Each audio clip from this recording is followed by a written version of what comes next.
ഒരിടത്തൊരിടത്ത് ഒരു കാട്ടിൽ രണ്ട് കൂട്ടുകാരുണ്ടായിരുന്നു. ഒരു എലിയും ഒരു തവളയും. ഇവർ രണ്ടുപേരും വലിയ കൂട്ടുകാരായിരുന്നു. ഒരു കുളത്തിനടുത്തായിരുന്നു രണ്ടുപേരുടെയും താമസം. കുളത്തിനടുത്ത് ഒരു ചെറിയ മാളത്തിൽ തവളയും താമസിക്കും, ഒരു മരത്തിൻ്റെ പൊത്തിൽ എലിയും താമസിക്കും. ആ കാടിൻ്റെ അരികിൽ കൂടി ഒരു വഴിയുണ്ടായിരുന്നു. ഒരിക്കൽ ആ വഴിയിലൂടെ നടന്നു പോയ ഒരു അമ്മൂമ്മയുടെ കയ്യിലെ സഞ്ചിയിൽ നിന്ന് ഒരു സോസേജ് ഉരുണ്ട് താഴെ വീണു. സോസേജ് അവിടുന്ന് ഉരുണ്ടുരുണ്ട് കൊള്ളക്കരയിലേക്ക് എത്തി. അപ്പോൾ അവിടെ തവളയും എലിയും കൂടി ഇരുന്ന് കിന്നാരം പറയായിരുന്നു. അവരതിനു മുമ്പ് ഒരു സോസേജ് കണ്ടിട്ടുണ്ടായിരുന്നില്ല. അതുകൊണ്ട് അവർ സോസേജിനോട് ചോദിച്ചു, നീ ആരാ? സോസേജ് പറഞ്ഞു, അയ്യോ എന്നെ അറിഞ്ഞൂടെ, ഞാൻ നാട്ടിലുള്ള ഒരാളാണ്, എൻ്റെ പേര് സോസേജ്. തവള ചോദിച്ചു, ഞങ്ങളോട് കൂട്ടുകൂടുന്നോ? സോസേജ് പറഞ്ഞു, അതെന്താ, എനിക്ക് കൂട്ട് ആരും ഇല്ലാതിരിക്കായിരുന്നു. അങ്ങനെ തവളയും എലിയും സോസേജും കൂട്ടുകാരായി. സോസേജിന് വീടുണ്ടായിരുന്നില്ല. സോസേജ് പറഞ്ഞു, അയ്യോ എനിക്ക് വീടില്ല, നിങ്ങൾക്ക് രണ്ടുപേർക്കും വീടുണ്ടല്ലോ, ഞാൻ എവിടെ താമസിക്കും? അങ്ങനെയാണെങ്കിൽ നമുക്ക് 3 പേർക്കൂടെ ഒരു വീടുണ്ടാക്കാം എന്ന് തവള പറഞ്ഞു. അങ്ങനെ തവളയും എലിയും സോസേജും കൂടെ ഒരു വീടുണ്ടാക്കാൻ ആരംഭിച്ചു. കാട്ടിൽ നിന്ന് കിട്ടിയ ചെറിയ കല്ലും കമ്പും വൈക്കോലും ഉണക്കപ്പുല്ലും ഒക്കെ വെച്ചിട്ട് അവർ മനോഹരമായൊരു വീടുണ്ടാക്കി.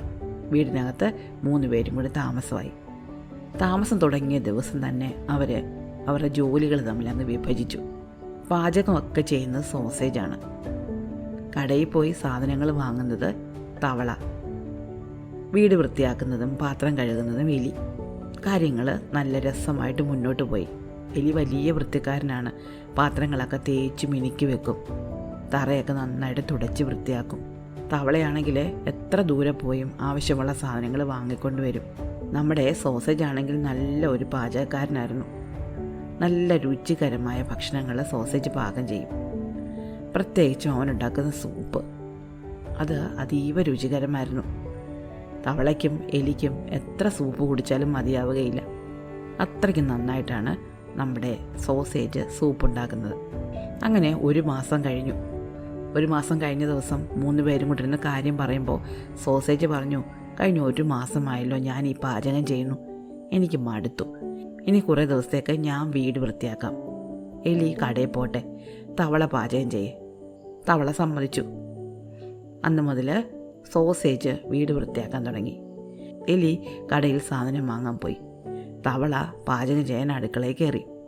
അവൻ വളരെ കഷ്ടപ്പെട്ട് ഒരു സൂപ്പ് ഉണ്ടാക്കി. കഴിക്കാൻ സമയമായപ്പോൾ 3 കൂട്ടുകാർ ഒരുമിച്ച് വന്നിരുന്നു. സൂപ്പ് വായി വെച്ച് കഴിക്കാൻ വയ്യ. ഉപ്പ് കൂടിപ്പോയി, എരിവ് കുറഞ്ഞു പോയി, അടിയിൽ പിടിച്ച് കരിഞ്ഞു. ആകെപ്പാടെ ഒരു രുചിയുമില്ല. എലിയും സോസേജും കൂടെ തവളയെ കളിയാക്കി, അയ്യേ നിനക്ക് പാചകം ചെയ്യാൻ അറിഞ്ഞുകൂടായിരുന്നോ? തവള പറഞ്ഞു, ഇന്നത്തെ ദിവസം ഇങ്ങനെ പോട്ടെ, എനിക്കൊരു അബദ്ധം പറ്റിപ്പോയാൽ ഞാൻ നാളെ നല്ല സൂപ്പ് ഉണ്ടാക്കാം. പിറ്റേന്നും തവള സൂപ്പ് ഉണ്ടാക്കാൻ ശ്രമിച്ചു. പക്ഷെ എത്ര ശ്രമിച്ചിട്ടും സോസേജ് ഉണ്ടാക്കുന്നത് പോലത്തെ രുചികരമായ സൂപ്പ് ഉണ്ടാക്കാൻ പറ്റിയില്ല. 3-4 ദിവസത്തേക്ക് ഈ രുചിയില്ലാത്ത ഭക്ഷണം കൂട്ടുകാർ സഹിച്ചു. അത് കഴിഞ്ഞപ്പോൾ സോസേജ് പറഞ്ഞു, എടാ തവളെ, നിനക്ക് സൂപ്പ് ഉണ്ടാക്കാൻ അറിയാൻ വയ്യെങ്കിൽ നീ മാറി നിൽക്ക്, നമ്മുടെ എലി ഇനി സൂപ്പ് ഉണ്ടാക്കും. അടുത്ത ദിവസം മുതൽ എലി പാചകം ചെയ്യട്ടെ. അങ്ങനെ എലി പാചകം ചെയ്യാൻ തുടങ്ങി. തവളയ്ക്കുണ്ടായ നാണക്കേട് തനിക്ക് ഉണ്ടാകരുത് എന്ന് വിചാരിച്ചിട്ട് എലി വളരെ കഷ്ടപ്പെട്ടാണ് സൂപ്പ് ഉണ്ടാക്കിയത്. പക്ഷേ എങ്ങനെയൊക്കെ ശ്രമിച്ചിട്ടും സൂപ്പിന് ഒരു രുചിയുമില്ല. സോസേജും തവളയും കളിയാക്കി ചിരിച്ചു.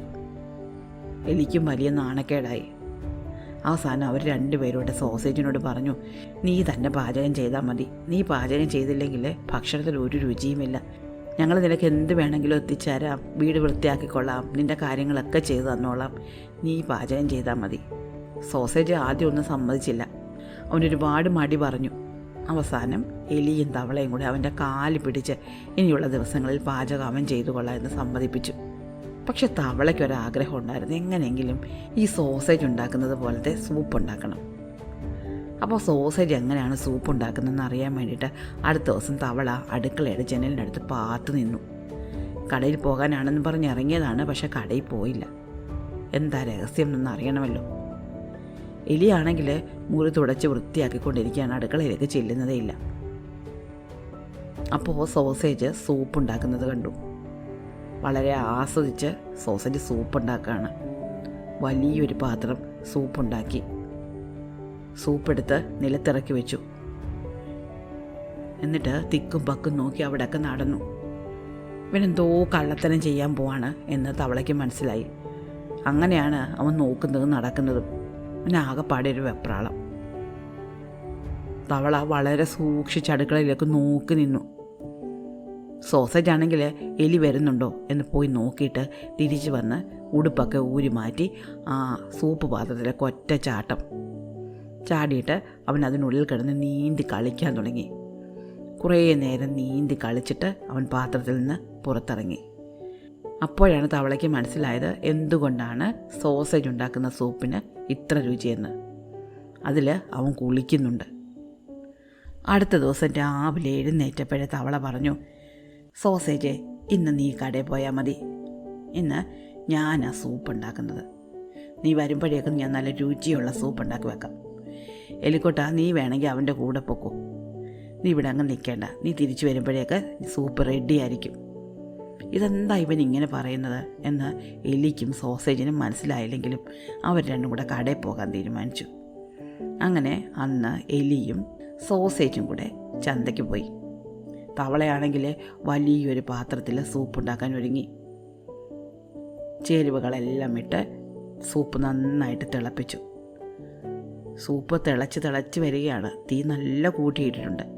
തവളയ്ക്കാണെങ്കിൽ സൂപ്പ് താഴെ ഇറക്കി വെച്ച് തണുപ്പിച്ച് അതിൽ ചാടാനുള്ള ക്ഷമയൊന്നുമില്ല. സൂപ്പ് പാകമായി വന്നപ്പോഴേക്കും തവള പാത്രത്തിനുള്ളിലേക്ക് ഒറ്റ ചാട്ടം വെച്ചു കൊടുത്തു. തിളച്ച സൂപ്പിനുള്ളിലേക്ക് അവൻ്റെ ദേഹമെല്ലാം പൊള്ളി കുമിളകളായി. ഒരു വിധത്തിലാണ് അവൻ തവിയിൽ പിടിച്ച് സൂപ്പിൽ നിന്ന് പുറത്ത് ചാടിയത്. ദേഹമാസകലം പൊള്ളി വിഷമിച്ച് അവൻ അങ്ങനെ നിൽക്കുമ്പോഴുണ്ട് ചന്തയ്ക്ക് പോയ സോസേജും എലിയും കൂടി കയറി വരുന്നു. തവളയുടെ രൂപം കണ്ട് അവർ രണ്ടുപേരും കൂടി പൊട്ടിച്ചിരിച്ചു.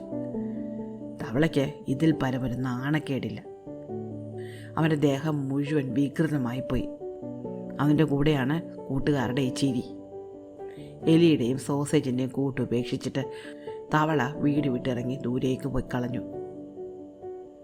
അപ്പോൾ വീട്ടിലിനി സോസേജും എലിയും മാത്രം ബാക്കിയായി. സൂപ്പിനുള്ളിൽ കുളിച്ചിട്ടാണ് സോസേജ് സൂപ്പിന് ഇത്ര രുചി വരുത്തിയിരുന്നത് എന്ന് എലിക്ക് മനസ്സിലായി.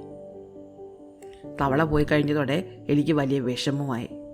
അവനെ കളിയാക്കി ചിരിക്കണ്ടായിരുന്നു, അവൻ പോയപ്പോൾ തടയേണ്ടതായിരുന്നു എന്നൊക്കെ എലിക്ക് തോന്നി. ഈ സോസേജ് വന്നതിന് ശേഷമാണ് ഇങ്ങനെയൊക്കെ സംഭവിച്ചത് എന്നോർത്തപ്പോൾ എലിക്ക് സോസേജിനോട് പിണക്കവും തോന്നി. എന്തായാലും ആ കൂട്ടുപേക്ഷിച്ചിട്ട് എലിയും അവിടുന്ന് പോയി. സോസേജ് മാത്രം ബാക്കിയായി. കൂട്ടുകാരാരുമില്ലാതെ സോസേജ് ആ വീട്ടിൽ അങ്ങനെ താമസിച്ചു. ഇഷ്ടമായോ കഥ? അടുത്ത കഥ അടുത്ത ദിവസം.